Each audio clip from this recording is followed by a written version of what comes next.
because I'm a terrible driver. I'm a terrible driver. Now, I can tell I'm not a proud man. I'm not a proud man. I learned to drive very late. I learned to drive in my mid-30s. And you can tell there's nothing about me that's manly. I'm not a real man. Stretch of the imagination. Look, when you're a real man, look at you, look, you're a real man.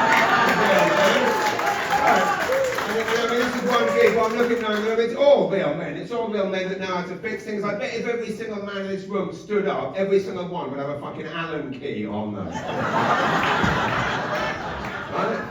I am not a real man. So as a result, I'm not my father-in-law, old school Kingston Peninsula man, right? Lived on the peninsula his whole life, not keen on me at all. No. When he used to, he lives near Crystal Beach is where he lives, right? Through my wife's entire childhood, he used to say to her, I don't want you dating anyone from the other side of the pond. Right? But by pond, he meant fucking Grand Bay.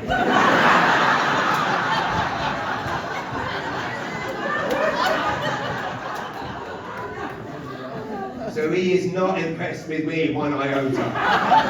Right? Invariably, like, basically, to give you an example, this is how unimpressed he is. When he turns up at our house, it will invariably be the day that my wife, his daughter, is like hanging off the roof, fixing something, whatever's on the roof, I don't know. Right? On the roof, fixing something. And he'll come in the house and I'll be in there like, ironing a silk dress. You all right, Barry? I've got some fairy cakes in the oven if you want one, mate. Not impressed with me at all. So I'm not, I know I'm not a man, I'm not a proud man, but the reason I learned to drive was that my wife, his daughter, she got pregnant, we were in our mid-30s in London, and she said that when she went into labour, because she didn't want to get in a taxi, she was going to drive herself to the hospital. Yeah, and I thought, even me with no sense of manliness or pride, I thought, even I cannot cope with the indignity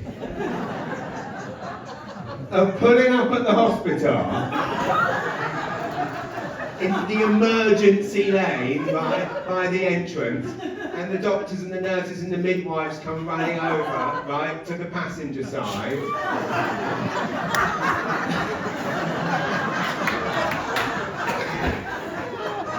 Pull open the door, and I climb out. Sort of get a lift with the missus. While she struggles out of the car, water's broken. So I learned to drive very late, is the point. I thought I have to learn, so I learned to drive very quickly, pass the test, just so I'd be able to drive her to the hospital. Now as a result, she says I'm a terrible driver. She won't let it. Even if we go on a 5-hour drive somewhere, she drives. Anytime, if you ever see me behind the wheel and she's in the passenger seat, she's passed out drunk. Yeah, it's the only time. She allows me to be a DD, otherwise, she basically, I think it's a combination of, like, you can tell I'm easily distracted by things, right? I'm always jiggling and shaking about, right? It might not come as a surprise. I did find out last year, everyone else knew this. I just found out I have ADHD. Yeah, I know. That tends to be everyone's reaction, yeah. Not a single person I've told has gone, no, you? Everyone I tell, they go, yeah! Have you not seen you? I have no idea. I'll get back to that in a minute, but my point is that I'm just easily distracted, I'm not always looking, right? But she says that I drive like I have sex. She says that, yes. She says that I pull out without checking who else is coming.